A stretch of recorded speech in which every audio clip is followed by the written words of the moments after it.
Buenos días a todos. Voy a empezar con mi presentación. La verdad es un poco, vamos a comentar algunos conceptos en el diseño de circuitos integrados, tendencias y desafíos, pasar un poco a la historia, o más bien contar un poco de la historia de cómo hemos llegado al día de hoy a tener nuestros circuitos integrados, nuestros transistores. Sí, a lo mejor alguna de lo que les voy a decir ya lo han escuchado en muchas otras pláticas. No estamos inventando el hilo negro, simplemente estamos viendo cuál sería nuestro punto de vista, cuáles son las tendencias, cuáles son los desafíos que existen para desarrollar circuitos integrados el día de hoy. ¿Sí? Como les comentaba, bueno, dentro de esta charla, pues veremos una pequeña introducción, el diseño de circuitos integrados, cómo lo hacemos nosotros en nuestro centro de investigación, bueno, en nuestra facultad, porque no es un centro de investigación, y algunas conclusiones que tenemos. Nosotros estamos ubicados en la Facultad de Ingeniería Eléctrica y Electrónica. Eh, os represento al cuerpo académico de sistemas eléctricos y electrónicos. Sí, y bueno, dentro de él tenemos dos líneas de investigación que son los sistemas eléctricos y electrónicos y tecnologías de la información y comunicaciones aplicadas a la innovación educativa. Tenemos varios integrantes de nuestro cuerpo académico y algunos colaboradores eh, en nuestro cuerpo académico.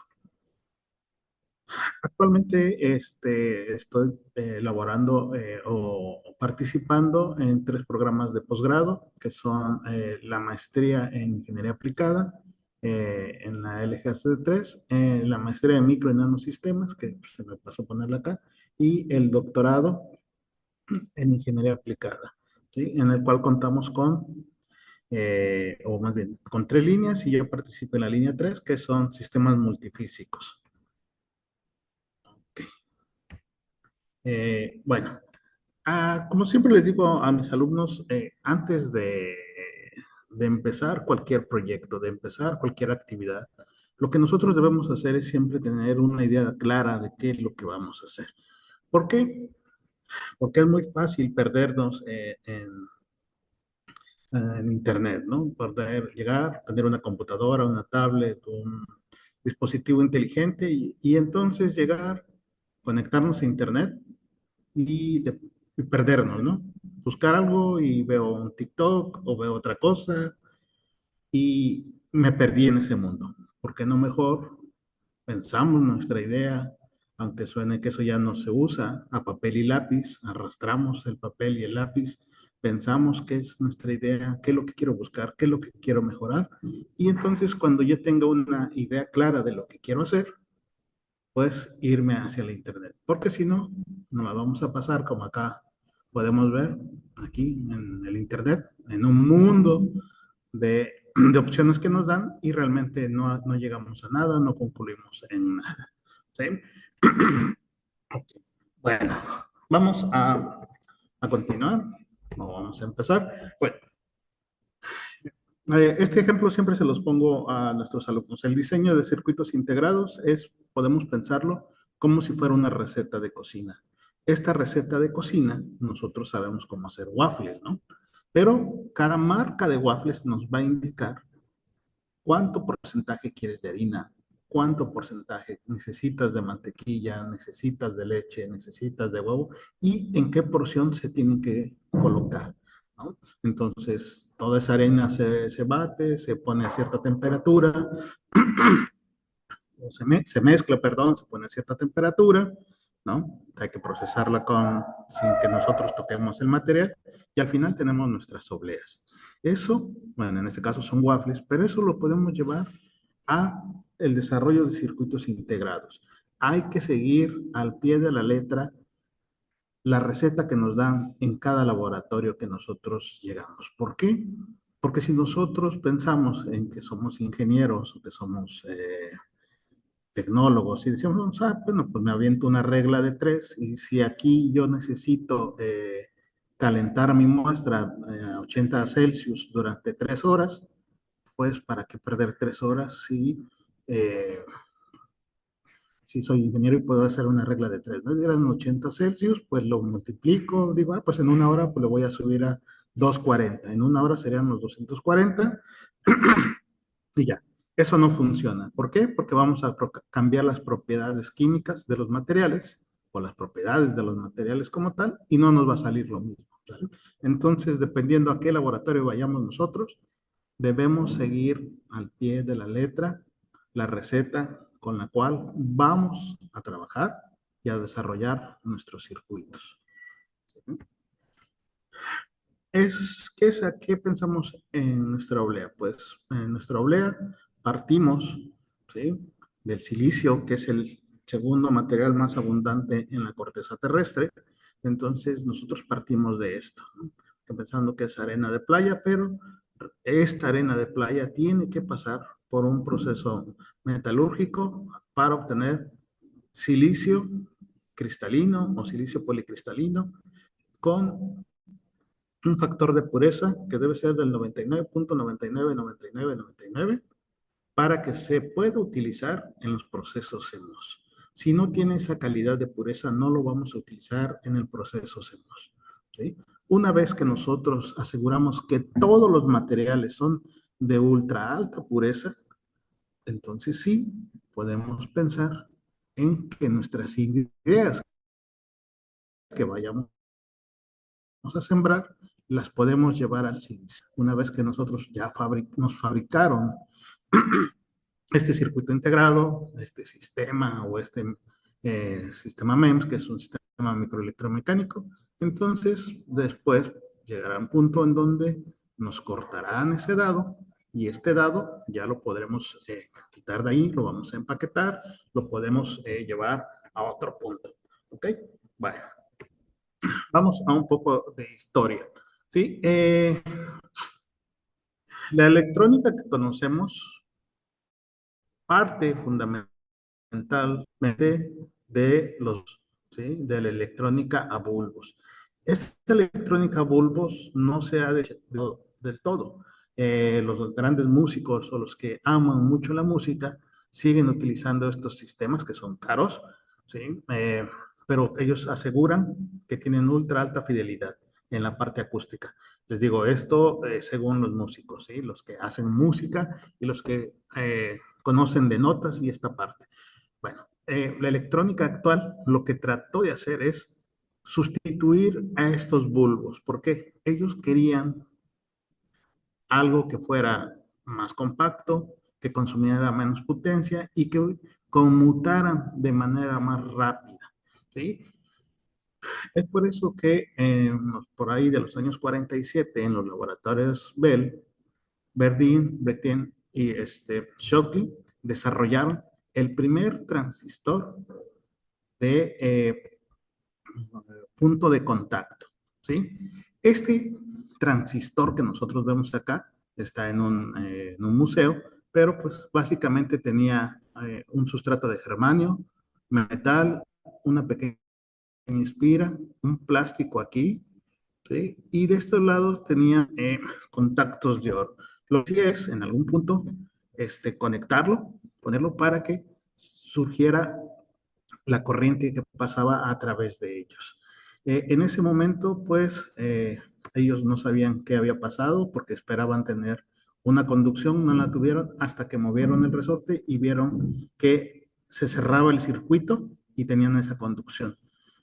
El problema era que en este tipo de transistor las corrientes se daban a través de la base y del colector, ¿sí?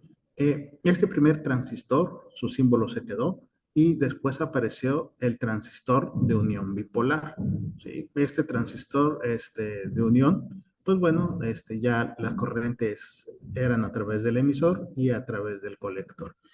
Bueno, gracias a estos tres personajes, empezaron a aparecer los primeros transistores, ¿sí? Eh, Estos, por ejemplo, mucho se habla de que vertían en los laboratorios Bell, pero Standard Telephones and Cables sacaron también en el Reino Unido los primeros transistores, ¿sí? En donde estos son esos transistores de manera comercial. Esos transistores lo, no estaban estandarizados los tamaños, a las dimensiones, ¿sí? Todavía no había un estándar para ellos. Esto fue en Reino Unido con estándar teléfonos. Y mientras que en Estados Unidos, Raytheon y General Electric también sacaron su propia versión del transistor, el CK700. Bueno, William Shockley, trabajando, estando en los laboratorios Bell, cuando ellos les dieron el premio Nobel, él no quería, bueno, según lo que cuentan, no quería que aparecieran Verdun y Bretienne. Él quería que solo estuviera él en ese premio Nobel. No fue muy de acuerdo. Al poco tiempo dejó la empresa en los laboratorios Bell y fundó su propia empresa, ¿sí? Los Shockley Laboratorios. Él se fue, contrató un grupo de personas y al grupo de personas que contrató a los pocos años se fueron de esa empresa y él le llamó los 8 traidores. ¿Sí? Dicho por él, estos traidores aparecen en esta fotografía. Estos son los ocho traidores: Robert Noyce, Julius Blanc, Victor Greenwich, Jan Horney, Hugh Kleiner, Jan Lass, Gordon Moore y Sheldon Roberts.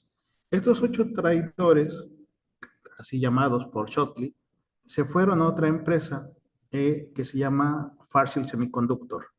El empresario Fairchild les dio acceso a estos personajes y ellos estando o trabajaron para Fairchild, decidieron que no querían seguir la vieja escuela de Shockley, porque Shockley les hacía exámenes, les hacía test, les ponía un conjunto de exámenes de baterías para ver cómo avanzaban y cuál era. Shockley no era un buen líder, cosa que sí tuvo Fairchild.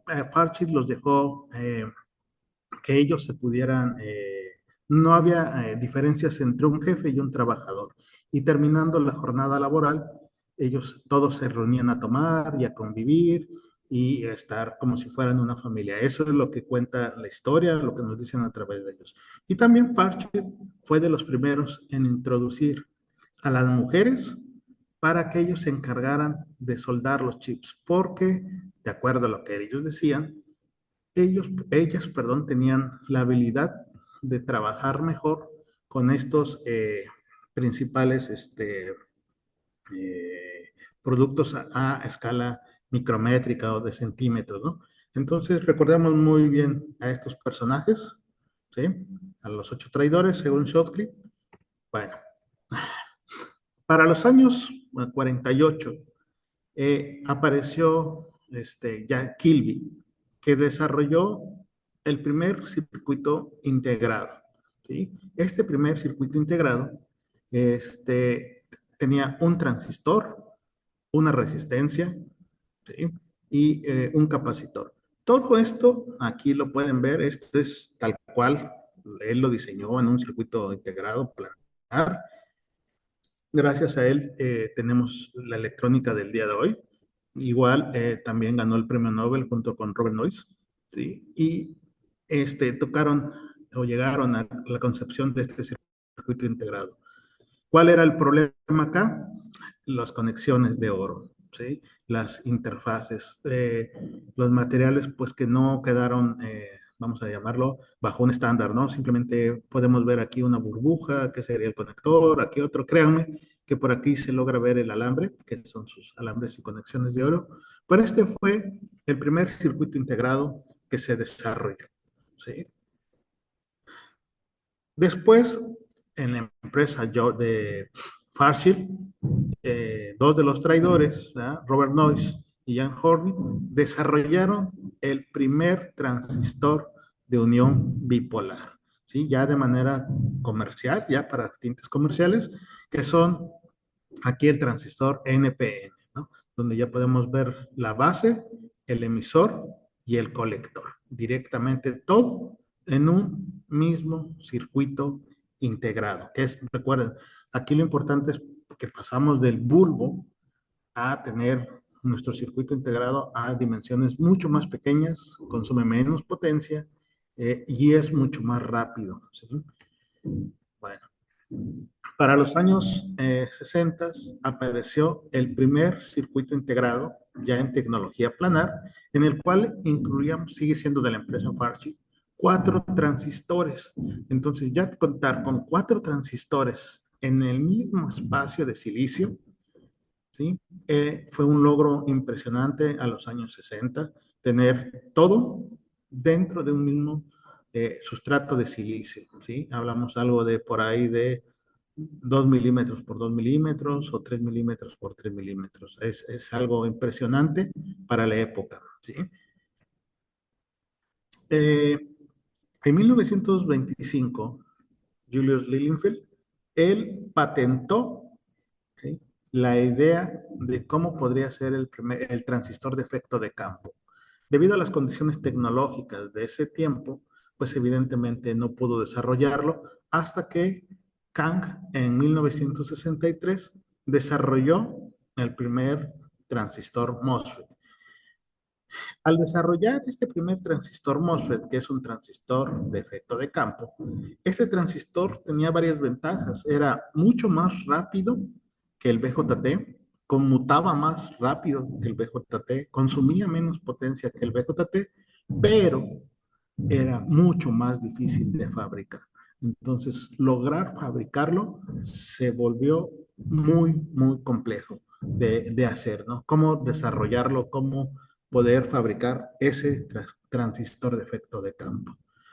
Bueno, al fin, de los 8 traidores, según Shockley, de Fairchild Semiconductor, con el paso del tiempo empezaron a dejar Fairchild y ellos empezaron a crear lo que hoy conocemos como el Valle de Silicio, ¿sí? Esas 8 personas fueron creando sus propias empresas, ¿sí? Robert Noyce, se me olvidó el nombre del otro, crearon Intel, otro de ellos crearon AMD, que son de las que más conocemos, pero pues existen otro tipo de compañías. A partir de esto, de Fairchild Semiconductor, de las 8 personas que estaban bajo el mando de Shockley, les digo, cada uno se fue por mundos diferentes y empezaron a crear sus propias empresas. Intel, pues no es otra cosa más que Integral Electronics, AMD, Advanced Memory System, ¿sí?, que ellos empezaron a hacer propias empresas y el día de hoy conocemos a Intel, conocemos a AMD, entre muchas otras empresas. Bueno, vamos a hablar un poquito ahorita de estos 2 personajes. Akio Morita y Masuro Ibuka fueron de los primeros que importaron la tecnología y hacer uso de la tecnología para ver qué más podían hacer, ¿sí? ¿Alguien de los que está en el público los conoce? ¿Sabe qué hicieron ellos? ¿No? Digo, para no hablar yo solito y parezca un monólogo, ¿no? Creo que no, doctor. No, no sé, creo que prendí mi cámara, ¿no, verdad? No, no, doctor. ¿No? Ok, bueno, Akio Morita y Masaru Ibuka importaron esa tecnología al Japón y ellos fueron los primeros que hicieron un radio a transistores, ¿sí? Este es el primer radio a transistores y todos conocemos la compañía Sony, ¿sí? Cuando ellos desarrollaron este radio, perdón, ellos decían que este radio tenía que caber en el bolsillo y las personas lo podían llevar en su bolsillo, ¿sí? Lo cual este radio no alcanzaba en su bolsillo, en la bolsa de su camisa. ¿Qué es lo que decidieron hacer? Para que alcanzara, pues mandaron a hacer las camisas con la bolsa más grande para que alcanzara en el bolsillo. Ellos fueron muy revolucionarios y empezaron a ver que la gente podría utilizar o llevar su música a donde quiera, ¿sí? Porque decían que podíamos llevar toda esta tecnología a una aplicación. Y bueno, pasando de este radio que nosotros, bueno, a ustedes tal vez ya no les tocó, bueno, este también igual ni no les tocó, que era ya lo que ellos habían soñado, tener su radio portátil, que solamente era un radio que podías tener AM o FM, ahora tener tu música en un Walkman, ¿no? Ya tenías acá tu cassette, podías darle play y todo eso ya ahora sí era mucho más compacto y podíamos utilizarlo, ¿no? Bueno, y después de ello que sacaron, recordamos en estos años, hace mucho tiempo, la gente que podría andar con patines, pues traía su Walmart, y después pasamos al mini Dix, ¿sí? Antes del Compact Dix teníamos el mini Dix, ¿sí?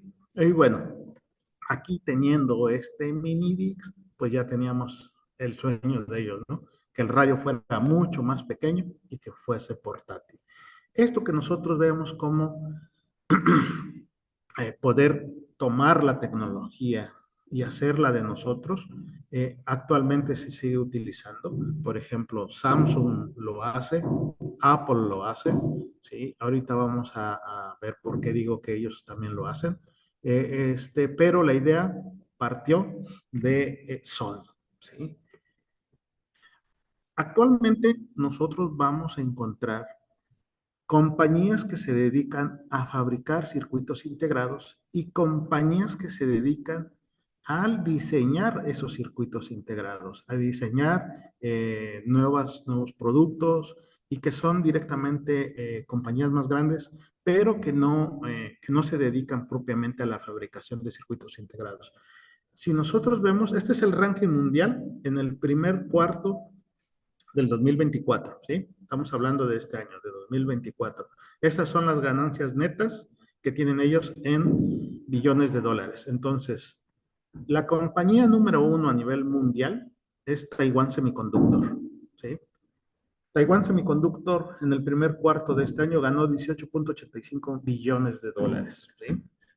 Esta tiene o está ubicada directamente en, no sé cómo se pronuncia, pero vamos a decirle aquí en Taiwán, ¿no? Samsung le sigue de cerca con 3.3 billones y él está en Corea, ¿sí? Y así podemos ir leyendo cada uno de ellos. Si nosotros nos damos cuenta de esto, solamente tenemos una fábrica en California, en Estados Unidos, y una fábrica en Israel, ¿vale? Son las únicas que le hacen competencia a toda Asia. ¿Por qué? Porque todas las demás están en Taiwán, en China, Taiwán, China, Taiwán, China, Corea del Sur, ¿sí? Todos estos que nosotros vemos acá son los que fabrican los circuitos integrados. ¿Y por qué nada más ellos? Porque mantener una fábrica de circuitos integrados es muy caro, ¿sí? No nada más es por los materiales, sino por las máquinas, por la maquinaria que se tiene para fabricar esos circuitos integrados, ¿sí? Entonces, ellos son especialistas, siempre tienen su laboratorio I+D, que es investigación y desarrollo, siempre, y tienen que estar a la vanguardia de cómo van a fabricar los nuevos nodos tecnológicos o qué es lo que van a seguir implementando en, en este producto de circuitos integrados o en ese mercado, ¿sí? Aquí es muy importante.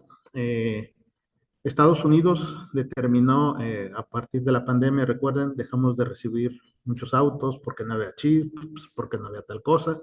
¿Por qué? Porque el mercado lo dominan los asiáticos. Entonces, la idea de Estados Unidos es traerse de nuevo hacia de este lado, ya sea poner compañías en Estados Unidos o en México, en donde nosotros fabriquemos propiamente los circuitos integrados.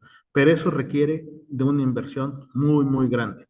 Entonces, les repito, perdón, estas serían las principales fábricas para circuitos integrados. Y aparte nosotros tenemos algo que se conoce con el nombre de fabless, ¿sí? Los que más conocemos, Apple e Intel. Y alguien me va a decir, no, es que Apple tiene su procesador M2 o el M3, no sé qué procesador tenga. Sí, pero se los fabrica Taiwan Semiconductor. Ellos como tal no tienen una fábrica de circuitos integrados. Sus diseños los mandan a fabricar a Taiwan Semiconductor. Intel, de igual manera, se los mandan a fabricar a Taiwan Semiconductor, que actualmente ya tienen una línea que ya están empezando a fabricar circuitos en Intel. Pero les repito, realizar el proceso de fabricación es muy caro. Estas dos marcas las conocemos mucho y estas otras dos son las que están en comunicación, se dedican a las redes de telecomunicaciones. Broadcom, Qualcomm, Xilinx se dedica a hacer tarjetas FPGA, ¿sí? Que también tenemos muchas aplicaciones de ellos, pero ellas, todas estas marcas reconocidas son fables, ¿sí? Bueno, cambiando un poquito o regresando de nuevo a nuestros circuitos integrados, uno de los trailores fue Gordon Moore, que por ahí de los años 60, él predijo que los transistores o la densidad de transistores por circuito integrado debía cambiar cuando menos de 18 meses a 24 meses, ¿sí? A través de una ley empírica que él hizo. Entonces, con esta tendencia de Moore, ¿sí? Eso significa que para el año 2030 tenemos 1 trillón de transistores en un circuito integrado, ya sea que tengamos empaquetamiento en 2D, en 3D, o que tengamos FET tipo Ribbon, o que tengamos proceso de vías para alta o bajo consumo de potencia, pero eso es lo que Moore predijo, ¿sí? Bueno, y si seguimos con esta ley de Moore, de hecho van a escuchar, o por algún lado tuvieron haber escuchado la ley de Moore, o más allá de Moore, ¿sí? Nosotros empezamos con un proceso tecnológico de 10 micras, cambiamos después a 1 micra, luego cambiamos a 350 nanómetros, 90 nanómetros, 22 nanómetros, y después nos quedamos en 14 nanómetros. ¿Por qué? Ahorita vamos a ver el por qué. Cuando hablamos de tecnologías que están por debajo de esos 14 nanómetros, que ya hablamos de 7 nanómetros, 8 nanómetros, 5 nanómetros, 3 nanómetros, en realidad ya no cambiamos la longitud que existe entre el drain y el source en un transistor, sino que aparecieron nuevos tipos de transistores que se pueden hacer de diferente manera. ¿Y por qué llegamos a un límite en 14 nanómetros? Por el pot del haz de luz que se está utilizando, ¿sí? Aquí regresamos, este sería el primer transistor en 1947 y de lo que yo les hablo es justamente de la separación que existe aquí, del source al drain, ¿sale? Aquí todavía podemos ver 60 nanómetros, que todavía sí era de que la separación que existe en el drain y el source es de 60 nanómetros. Y como lo han visto en clase, aquí podemos ver el silicio cristalino, cómo se ve, están acomodados. Aquí es una imagen SEM, ¿sí? Podemos ver cómo están todos aquí acomodados, mientras que en el polisilicio, cómo se encuentran nuestros átomos ahí o nuestro arreglo, ¿sí? Ok, bueno. Lo que les estaba diciendo es, vamos a cambiar la longitud aquí, ¿sí? A este nodo tecnológico 32. Pero cuando llegamos a 14 nanómetros, resulta que ya no podemos aquí definir más. ¿Por qué? Porque el pot o el ancho del haz de luz no lo podemos bajar más, ¿sí? Se quedó en esa tecnología, en esa longitud, en 14 nanómetros. Lo que haciendo es entonces, entonces utilizamos nanotubos de carbono, nanoalambres, nanohojas, alguna otra configuración que me haga aumentar la densidad de esos transistores, ¿sí? Aquí igual, si les sigo hablando de lo mismo, bajamos la longitud, ¿sí? Lo vamos haciendo más pequeño, pero dense cuenta, aquí cambiamos de este transistor que se puede ver el drain y el source, y empezamos a hacer transistores con aletas, transistores en 3 dimensiones, algo que se llama, bueno, nano hojas, nanoalambres, eh, eh, gate down,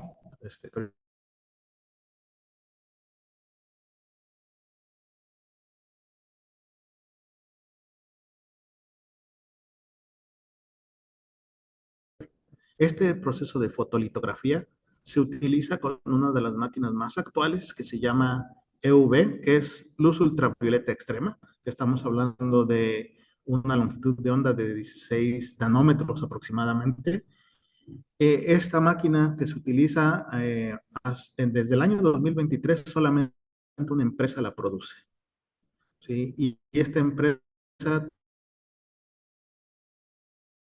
te vende este sistema de fotolitografía, millones de dólares. Poner un laboratorio para fabricar circuitos integrados. Si queremos con tecnologías más viejas, existen otras compañías que te pueden vender otros procesos fotolitográficos, pero si queremos algo de vanguardia, debemos pensar en gastar nada más para la máquina de fotolitografía 120 millones de dólares. ¿Sí? Eso es lo que cuesta esta. Entonces, en este proceso de luz ultravioleta, pues se hace exactamente lo mismo. Tenemos nuestra mascarilla, nuestra fuente, bueno, les ponemos a la luz en nuestra oblea, ¿sí? Directamente es lo que vamos a grabar. Entonces, uno de los grandes problemas, pues aquí hablamos con óptica. Hay laboratorios que están tratando de, mediante lentes, bajar ese espacio de 14 nanómetros, ¿sí? A nivel laboratorio, les digo, sí lo encuentran haciendo, pero tienen problemas de aberraciones, problemas de que se les aparece por ahí otra línea que no está, entonces todavía no está, se encuentra en estado de investigación. Y lo que les decía es, bueno, ok, ya llegamos a la tecnología planar, estamos llegando a su límite, un transistor en 3 dimensiones, el FinFET, ¿sí? Tipo aleta, ya tenemos estas. O bueno, utilizamos nanoalambres o algo que se llama Gate Around o la FET, ¿sí? O utilizar nanohojas directamente aquí. Por esta razón, como ya tenemos este tipo de transistores, ya no hablamos que la longitud de entre el drain y el source sea de 5 nanómetros. Simplemente es utilizar la ley de Moore y decir, ok, aumentó la densidad y cambiemos el nombre al nodo tecnológico. Y ahora sigue el de 3 nanómetros, luego sigue el de 2, el de 1 nanómetro, y esperemos que para el año 2030 sea de 0.13 nanómetros. ¿Sí? ¿Por qué? Porque vamos aumentando la densidad. Si ustedes son fan de la electrónica o fan de las computadoras Intel, recordarán que pasaron de tener sus nodo tecnológico de 10 nanómetros a 4 nanómetros. Y no significa que cambiaron rápidamente, simplemente vieron que la densidad era mayor y pues decidieron cambiarle el nombre a 4 nanómetros. ¿Sí? Entonces, en este escalamiento, recuerden, siempre vamos a pasar a tecnología planar, ¿sí? El primer transistor planar, transistores FinFET, Gate Around y tener transistores ya con nanomateriales, empezar a ver integraciones en 3D. Y aquí es donde otra vez necesitamos conocer o tener conocimientos en qué pasa a nivel cuántico con los materiales. Tener materiales con alta constante de eléctrica, con altas movilidades, con diferentes propiedades que sean mucho mejor a las del silicio, pero que además se puedan obtener, vamos a llamarles a bajas temperaturas, cosas que sean por ahí de 200, 300 Celsius. ¿Para qué? Para que sean compatibles con el proceso CMOS y tratar de integrar todo y seguir aumentando la densidad de los transistores por circuito integrado. Y bueno, lo que sí debemos hacer nosotros como estudiantes o como eh, alguien que quiere trabajar en esta área, pues conocer los fenómenos que pasan a nivel atómico, a nivel de celdas, recordar bien la ley de Coulomb, la teoría electromagnética, para poder diseñar esto que tenemos acá. ¿Sí? Lo diseñamos, ya tengo la idea de lo que quiero, pero necesito saber cómo la voy a integrar en un circuito, valga la redundancia, en un circuito integrado, cómo voy a poner esos transistores, cómo los voy a ordenar, cuáles van a ser mis niveles de metal, si me afecta o no me afecta la electrooperación, me afecta tal fenómeno. Y bueno, siempre pensando en tener las bases de conocer los semiconductores, qué pasa si conecto un semiconductor, no conecto, coloco un semiconductor y un metal, metal, óxido semiconductor que me forman, semiconductor tipo P y tipo N que me están formando, o si cambio de semiconductor a un A y un B, ¿qué otra cosa puedo tener? ¿Sí? Y en base a eso, lo que nosotros vamos a hacer es, bueno, desarrollemos alguna aplicación móvil, desarrollemos algún sensor que pueda servirnos en todo nuestro ámbito que nosotros manejamos hoy. ¿Sí? Recuerden que ahora ya tenemos cualquier dispositivo que queremos conectarlo al Internet, ¿sí? Hacia el Internet de las cosas. Y bueno, nosotros seguimos trabajando con un proceso todavía muy, muy viejo en el laboratorio, ¿sí? Pero en lo que nos interesa es que conozcan el proceso, que conozcan cómo se hace, cómo se diseña y cómo se pueden obtener esos circuitos integrados. En nuestro laboratorio tenemos este software que se llama IC Nanometer Design, ¿sí? Que es de Siemens, que nos da todavía acceso a tecnologías, sí, un poco viejas, 0.5 micras, 0.35 micras y 0.18 micras.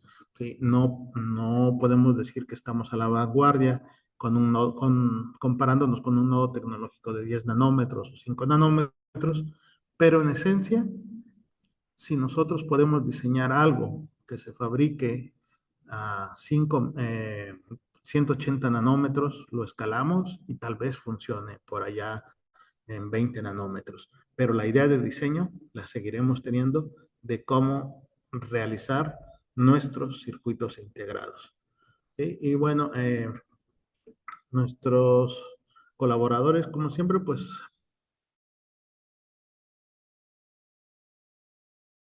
partimos